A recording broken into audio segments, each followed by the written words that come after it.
প্রিয় ছাত্রছাত্রীরা, আজ তোমাদের দশম শ্রেণীর দ্বিতীয় অধ্যায় অর্থাৎ সরল সুদ অধ্যায়টি এখানে আলোচনা করব। এই চ্যাপ্টারের অঙ্কগুলো কিভাবে করতে হবে এবং এই চ্যাপ্টারের থিওরি সম্পর্কে আজকের আলোচনা করব। দেখো, তোমাদের এখন প্রত্যেকের ব্যাংকে একটা করে অ্যাকাউন্ট রয়েছে। তো তোমরা ব্যাংকের সাথে লেনদেন করো। তো ব্যাংকের লেনদেন করো মানে তোমরা একজন ব্যাংকের গ্রাহক অথবা ব্যাংকের কাস্টমার। তোমরা ব্যাংকে কিছু টাকা জমা রাখার কিছুদিন পরে গিয়ে দেখবে সেই টাকাটা কিছুটা বেড়ে গেছে। এটা অনেক হয়তো খেয়ালও করেছো। ধরে নিচ্ছি তুমি আসল টাকা, তোমার নিজস্ব আসল ১,০০০ টাকা তুমি ব্যাংকে রেখেছো এবং ১ বছর পরে তুমি আবার গিয়ে পাসবুক চেক করে দেখছো যে তোমার ব্যাংকে ১,০৫০ টাকা রয়েছে। অর্থাৎ তোমার বাড়লো কত? ৫০ টাকা বাড়লো। এক্ষেত্রে ৫০ টাকা তোমার অতিরিক্ত পাওয়া, এই অতিরিক্ত টাকাটাকেই বলা হয় সুদ। অর্থাৎ তোমার আসল টাকাটা তুমি ব্যাংকে জমা রেখেছো, আর ব্যাংক ১ বছর পরে সুদ বাবদ, অর্থাৎ অতিরিক্ত কিছু টাকা, সেই টাকাটাকে বলা হয় সুদ। সুদ বাবদ তোমাকে ১,০৫০ টাকা তোমাকে দিয়েছে।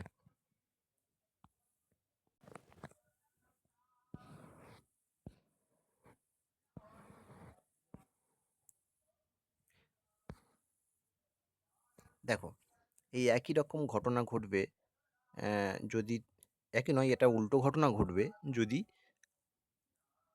কেউ ব্যাংক থেকে লোন নেয়, অর্থাৎ ব্যাংক থেকে ধার নেয়। তো আমি যদি ব্যাংক থেকে কিছু টাকা ধার নিয়ে রাখি, তো আমি যখন ব্যাংকে ওই টাকাটা পরিশোধ করতে যাব, তখন কিন্তু ব্যাংক আমার সেই টাকার থেকে কিছু টাকা বেশি নেবে। অর্থাৎ তখন ওই কিছু টাকা বেশি, অর্থাৎ সুদ, আমি ব্যাংককে দেবো, কারণ ব্যাংক থেকে আমি ধারটা নিয়েছিলাম। তাই ব্যাংকে আমার সুদ বাবদ কিছু অতিরিক্ত টাকা দিতে হবে।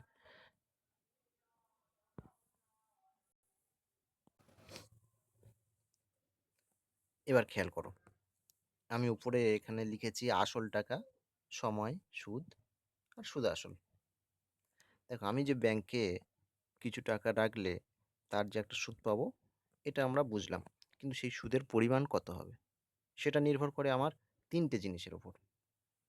এক, আমার আমি যে ব্যাংকে অ্যাকাউন্ট আছে, যে ব্যাংকের গ্রাহক, সেই ব্যাংকের সুদের হার কত, বার্ষিক সুদের হার কত, তার উপর নির্ভর করে। আমি কত টাকা ব্যাংকে রাখছি তার উপর নির্ভর করে। আর আমি কত দিন বা কতটা সময় ধরে রাখছি তার উপর নির্ভর করে। আমি বেশি টাকা ব্যাংকে রাখলে আমি বেশি পরিমাণ সুদ পাবো, কম টাকা ব্যাংকে রাখলে কম পরিমাণ সুদ পাবো। আমি বেশি সময় ধরে ব্যাংকে টাকা রাখলে বেশি সুদ পাবো, কম সময় রাখলে কম সুদ পাবো। আর আমার ব্যাংকের যে সুদের হারটা রয়েছে, ব্যাংক ১০০ টাকার উপর কত টাকা আমাকে সুদ দেবে, ব্যাংকের সব ব্যাংকের নিজস্ব আ সুদের হার রয়েছে। তো সেই আমার যে ব্যাংকে অ্যাকাউন্ট রয়েছে, সেই ব্যাংকে সুদের হার যত, সেই হিসেবে আমি যত টাকা পেতে পারি সেই সিস্টেমেই পাবো। আচ্ছা, এখানে খেয়াল করো, আমি এই যে ৪ টে জিনিস লিখেছি: আসল টাকা, সময়, সুদ, সুদ আসল। অ্যা ধরে নাও তুমি তোমার ব্যাংকে ১০০ টাকা রাখলে, আসল টাকা ওটা। সময় ১ বছর, ১ বছর ধরে, এবং এর ফলে তুমি সুদ পেলে কত? ৬ টাকা। আর সুদ আসল মানে অ্যাকচুয়ালি সুদ আর আসল মিলিয়ে যে টাকাটা হয় সেটা সুদ আসল। তো এখানে তুমি ১০০ টাকায় ১ বছরে ৬ টাকা সুদ পাচ্ছ। তার মানে সুদ আসল হয়ে যাচ্ছে তোমার ১০০ই ৬ টাকা। মানে ১০০ টাকা আর ৬ টাকা। টোটাল গিয়ে অ্যাকাউন্টে তখন কত থাকবে ১ বছর পরে? ১০৬ টাকা। যদি ১০০ টাকার পরিবর্তে কেউ ৩০০ টাকা রেখে থাকে ওই ব্যাংকে, তাহলে ওই ৩০০ টাকা মানে ৩ গুণ রাখছে, ১০০ টাকার ৩ গুণ। তো সুদের পরিমাণও ৩ গুণ হবে। তার মানে ৬ টাকা করে ১০০ টাকার উপর, তাহলে ৩০০ টাকার উপর ৩ ছয় ১৮ টাকা সুদ হবে। তো দেখো দ্বিতীয় লাইনটা, ৩০০ টাকায় ১ বছরের সুদ তাহলে হচ্ছে ১৮ টাকা। তাহলে টোটাল গিয়ে হয়ে যাচ্ছে ৩০০ টাকা আর ১৮ টাকা, ৩১৮ টাকা। অর্থাৎ এখানে সুদ আসল ৩১৮ টাকা। এবার সে ১ বছর না রেখে যদি সময়টাও বাড়িয়ে দেয়, মানে ৩০০ টাকা সে ৫ বছর ব্যাংকে রাখছে এবং তারপরে গিয়ে দেখছে কত সুদ হয়। তাহলে কি হবে? ৳৩০০ ১ বছর রাখলে আমরা আগের লাইনে পেলাম যে ৳১৮ সুদ হয়। এবার ৳৩০০ ৫ বছর রাখলে তার ৫ গুণ হবে। ৫ × ১৮ = ৯০। তাহলে এখানে ৳৯০ সুদ হবে। তো কি হলো? ৳৩০০ আর ৳৯০ সুদ আসল হয়ে গেল ৳৩৯০। তাহলে এটাই হচ্ছে আমাদের মোট সুদ আসলের পরিমাণ। একইভাবে দেখো, আমি যদি ৳৮০০ ১০ বছরের জন্য সুদে রাখি তাহলে কি হবে? আমি আগেই বলেছি যে আমরা ধরে নিয়েছি ৳১০০ ১ বছরে ৳৬ সুদ দেয়। তাহলে ওই ৳৬ আর এখানে ৳৮০০ মানে ৮ গুণ। তাহলে ৬ এর সঙ্গে ৮ গুণ করলাম। আর ১০ বছর, ১ বছরের পরিবর্তে আমরা ১০ বছর সময় ধরে নিয়েছি। তাই তার সঙ্গে ১০ গুণ করলাম। তাহলে ৮ ছক ৪৮ আর ১০ গুণ করলে ৳৪৮০ আমরা কিন্তু সুদ পাবো। দেখো, সুদ আসলটা কি? আসল টাকা আর সুদ মিলিয়ে সুদ আসল টোটাল টাকাটা। তো এখানে আসল টাকা আমরা জানি ৳৮০০। আর তাহলে আমার ব্যাংক ১০ বছর পরে ওই ৳৬ হারে আমার সুদ দিচ্ছে কত টোটাল? ৳৪৮০। তাহলে ৳৮০০ আর ৳৪৮০ আসল আর সুদ মিলিয়ে সুদ আসল হলো ৳১২৮০। খেয়াল করো, আমরা এতক্ষণ যা আলোচনা করছিলাম যে বিষয়টা, সেখানে আসল টাকা, বার্ষিক সুদের হার, সুদের সময় আর মোট সুদের পরিমাণ, এই ৪ টে বিষয় আছে। আসল টাকা যেটা ব্যাংকে আমরা জমা দিই, বার্ষিক সুদের হার, ব্যাংক আমাকে ৳১০০ উপর যত টাকা অতিরিক্ত সুদ বাবদ দিতে পারবে সেটাই হচ্ছে সুদের হার। আ এটা ৳১০০ উপর নির্ভর করে, কারণ এখানে পার্সেন্টেজ আছে, দেখতেই পাচ্ছ R%। অ্যা দেখো, আসল টাকা আমরা ধরে নিচ্ছি p টাকা। এটাকে p চিহ্ন দ্বারা প্রকাশ করা হয়। কেন? না, আসল মানে আসল টাকাকে বলা হয় প্রোডাক্ট। তো প্রোডাক্টের p অক্ষরটা দিয়ে এটাকে চিহ্নিত করা হয়। আচ্ছা, বার্ষিক সুদের হার অর্থাৎ রেট অফ ইন্টারেস্ট। রেট, সুদের রেটটা কত? রেট মানে R। তো এটাকে R% অক্ষর দিয়ে আমরা চিহ্নিত করি। আর সুদের সময় যত বছর ধরে সেই সুদ, মানে যত বছর ধরে আমার ব্যাংকে আমার টাকাটা জমা থাকে, সেই সুদের সময় কতদিন থাকছে, তো সেই সময় মানে টাইম, সেই টাইমের টি চিহ্ন দিয়ে প্রকাশ করা হয় সুদের সময়।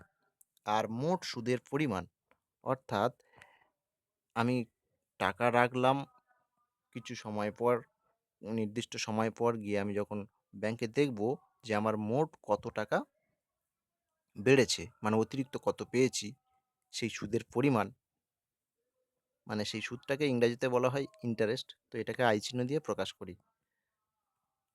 আরেকবার বলি, আসল টাকা টাকা যদি আমরা ব্যাংকে রাখি, আর ব্যাংকের বার্ষিক সুদের হার যদি R% হয়, মানে ৳১০০ উপর R টাকা, এবং কতদিন পরে দেখছি আমরা, সুদের সময়টা হচ্ছে T বছর, তাহলে মোট সুদের পরিমাণ হবে কিন্তু I টাকা।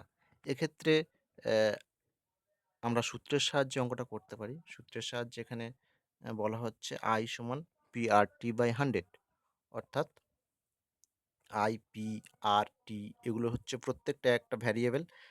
আমরা জানলাম P টা কি, R টা কি, T টা কি এবং I টা কি।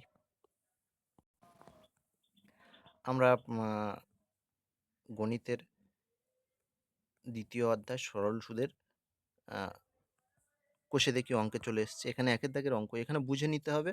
নিয়ে সেগুলো আমাদের এখানে লিখে অঙ্কগুলো করতে হবে। দেখো, একের দাগের অঙ্কে বলছে ২ বন্ধু একসঙ্গে একটি ছোট ব্যবসা চালানোর জন্য বার্ষিক ১২% সরল সুদের হারে একটি ব্যাংক থেকে ৳১৫,০০০ ধার নিলেন। ৪ বছর পরে ওই টাকার জন্য তাদের কত সুদ দিতে হবে হিসেব করে লিখি। এখানে দেখো, আসল টাকা প্রদত্ত বলে লিখেছি। প্রদত্ত মানে দেয়া আছে। কোথায় দেয়া আছে? প্রশ্নে দেয়া আছে। আসল টাকা, যেটাকে P অক্ষর দ্বারা চিনি, ব্র্যাকেটে P লিখেছি। আসল টাকা কত? মানে এখানে ৳১৫,০০০ হচ্ছে আসল টাকা, যেটা আমরা ধার হিসেবে নিয়েছি। তাহলে এখানে ৳১৫,০০০। বার্ষিক সুদের হার কত? মানে বছরে বছরে ৳১০০ উপর কত টাকা সুদ আমাকে দিতে হবে। তো এখানে সেই সুদের হারটা বলে দিচ্ছে ১২%। তো আমরা সেটা লিখেছি ১২%। সুদের সময় কত? না, এখানে ৪ বছর পরে আমরা কত সুদ দেব, সেই সময়টা এখানে ৪ বছর, অর্থাৎ সুদের সময় ব্র্যাকেটে টি, মানে সুদের সময়টাকে আমরা কি অক্ষর দিয়ে চিনি? টি অক্ষর দিয়ে, তাই ব্র্যাকেট টি। এটা সুদের সময়টা তাহলে 4 বছর। এবার আমরা জানি সূত্র ব্যবহার করে আমরা যদি অঙ্ক করি তাহলে খুব সহজেই অঙ্কগুলো করা যাবে। এখানে I সমান PRT সূত্র থেকে পাই নির্ণয় সুদের পরিমাণ I সমান PRT/100, মানে আয়টা জানি মোট সুদের পরিমাণ, তাহলে এখানে নির্ণয় সুদের পরিমাণ I সমান PRT/100, যেখানে পিটা হচ্ছে, দেখো যার যার জায়গায় বসিয়েছি, পি সমান 15,000 আমরা উপর থেকে পেয়েছি, পির জায়গায় 15,000 বসিয়েছি, আর এর জায়গায় 12 বসিয়েছি, টির জায়গায় 4 বসিয়েছি, নিচে 100 থাকে সূত্রে সেটা বসিয়েছি। এরপর তোমরা প্রত্যেকে কাটাকুটি করতে পারো। দেখো কাটাকাটি করে আমাদের এসছে 7,200 টাকা। তাহলে আমরা লিখতে পারি অতএব তাদের 7,200 টাকা সুদ বাবদ দিতে হবে। দেখো এবার 3-এর দাগের অঙ্কটা আমরা দেখব। বার্ষিক 8.13% সরল সুদে 960 টাকার 1 বছর 3 মাসের সবৃদ্ধি মূল কত হবে নির্ণয় করি। আচ্ছা, এখানে কি কি দেওয়া আছে? বার্ষিক 8.13% সরল সুদে, মানে এখানে সুদের হারটা 8.13%। কত টাকার আসল? এখানে আসলটা হচ্ছে 960 টাকা, আর সময়টা হচ্ছে 1 বছর 3 মাস। সেগুলো আমরা নিচে লিখেছি, দেখো প্রদত্ত বলে। প্রদত্ত মানে দেওয়া আছে, কি কি দেওয়া আছে? আসল টাকা ব্র্যাকেটে পি, আসল টাকার পরিমাণ হচ্ছে 960 টাকা। বার্ষিক সুদের হার সেটা হচ্ছে 8.13%। এটাকে অপ্রকৃত ভগ্নাংশে করে নিলাম, 25/3% হয়েছে। সুদের সময় সেটা এখানে 1 বছর 3 মাস। 1 বছর 3 মাস মানে 1 বছর মানে 12 মাস, আর এক্সট্রা 3 মাস, মোট 15 মাস। 15 মাস সেটাকে বছরে পরিণত করলে 15/12 বছর। সেই আগের অঙ্কের মতো একই রকম I সমান PRT/100 সূত্র থেকে পাই মোট সুদের পরিমাণ। তাহলে কত? দেখো 900, PRT/100, এখানে পিটা হচ্ছে 960, আরটা হচ্ছে 25/3, 25 উপরে 3 নিচে, আর টিটা হচ্ছে 15/12 উপরে 15 নিচে 12, আর নিচে একটা 100 থাকে সূত্রে দেখেছি, তো সেটা বসিয়ে দিলাম, কাটাকাটি করলাম। প্রত্যেকে কাটাকাটি জানো, দেখো একটু এখানে দেখে নেবে। কাটাকাটি করলাম এবং উত্তর পেলাম 100 টাকা, অর্থাৎ সুদের পরিমাণ হচ্ছে 100 টাকা। তাহলে আমাদের এখানে সমূল বৃদ্ধি বের করতে বলেছে। সবৃদ্ধিমূল। সবৃদ্ধিমূল মানে কি? মানে সুদ আর আসল মিলিয়ে যে টাকাটা হয় সেটাকে বলা হয় সবৃদ্ধিমূল। এখানে আমাদের আসল টাকা ছিল 960 টাকা, আর আমরা নিচে সুদের পরিমাণ পেলাম 100 টাকা, অর্থাৎ একদম নিচে ওই জন্য লিখেছি, দেখো অতএব নির্ণেয় সমূল বৃদ্ধি, এটা ভুল লেখা হয়েছে, পড়েছিল সবৃদ্ধিমূল, আমরা ভুল লিখেছি, তো এটা সবৃদ্ধিমূল হবে। নির্ণেয় সবৃদ্ধিমূল সমান 960 প্লাস 100 সমান 1060 টাকা। তাহলে সবৃদ্ধিমূল কত হলো? 1060 টাকা পেলাম এখানে। এরপর আমরা 5-এর দাগের অঙ্কটা করব। 5-এর দাগের অঙ্কটা হচ্ছে বার্ষিক 5.25% সরল সুদের হারে শোভাদেবী একটি ব্যাংকে কিছু টাকা জমা রাখেন। 2 বছর পর তিনি সুদ হিসেবে 840 টাকা পেলেন। তিনি কত টাকা জমা রেখেছিলেন হিসেব করে দেখি। দেখো এখানে প্রথমে তিনি ব্যাংকে কত টাকা জমা রেখেছিলেন সেটাই অ্যান্সার বের করতে হবে। আর বার্ষিক সুদের হার, সুদের পরিমাণ এবং সুদের সময়, 3টে জিনিস দেওয়া আছে। ভালো করে অঙ্কটা 2-3 বার পড়ো এবং দেখো। তো আমরা ধরে নিয়েছি, দেখো ধরি তিনি ব্যাংকে পি টাকা জমা রেখেছিলেন। পি টাকা জমা রেখেছিলেন মানে ওটাই ওর আসল টাকা। তাহলে লিখলাম আসল টাকা সমান পি। প্রদত্ত মানে বাকি যেগুলো প্রশ্নে দেয়া আছে সেগুলো কি? বার্ষিক সুদের হার যেটা 5.25%, সুদের সময় সেটা দেয়া আছে 2 বছর, আর মোট সুদের পরিমাণ মানে আয় যেটা ইন্টারেস্ট সেটা আছে 840 টাকা। একই রকমভাবে আগের অঙ্কের মতো I সমান PRT/100 সূত্র থেকে পাই। এখানে খেয়াল করো, আয়টা দেয়া আছে, তাই আয়ের জায়গায় বসিয়েছি 840 টাকা, 840। ওদিকে পি ইন্টু আর হচ্ছে 5.25 ইন্টু 2, আর নিচে 100। তো এখানে দেখো, তাহলে আমরা বর্জ্য গুণন পদ্ধতিতে এটা করেছি। P সমান বাম দিকে যেটা আছে ওটা পাই। পরের লাইনে P সমান ওটা ডান দিকে নিয়ে চলে গেছি। যার যার জায়গায় সংখ্যাগুলো বসিয়েছি, শুধু একটা সংখ্যা উপরে 100 এক্সট্রা বসিয়েছি, কারণ এর নিচে 5.25 ওর ওর দশমিকটা তুলে দিয়েছি, দিয়ে তাই ওপরে একটা 100 বসাতে হয়েছে, বসিয়েছি। তারপর কাটাকাটি করেছি, সিম্পল কাটাকাটি তোমরা দেখে নিতে পারো। তো এখানে কাটাকাটি করে এসছে 8,000 টাকা। অতএব তিনি 8,000 টাকা জমা রেখেছিলেন।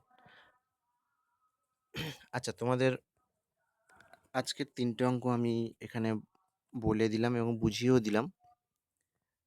তোমরা কিন্তু পুরো ভিডিওটা খুব ভালো করে দেখবে, এবং সবচেয়ে বড় কথা, এখানে আমার পড়ানো স্পিডে হয়ে গেছে কিনা আমি ঠিক বুঝতে পারছি না। যদি কারোর মনে হয় যে আমি একটু স্পিডে বুঝিয়ে দিয়েছি, তো তোমরা ভিডিওটা থামিয়ে থামিয়ে দেখতে পারো, বা স্লো করেও দেখা যায়। ইউটিউবে তোমরা যখন দেখবে স্লো করে দেখা যায়।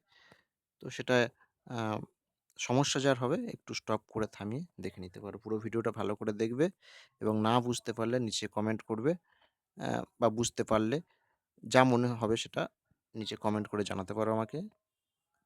এরপর তোমাদের জন্য আরও ভালো ভালো ভিডিও আমি করতে পারবো।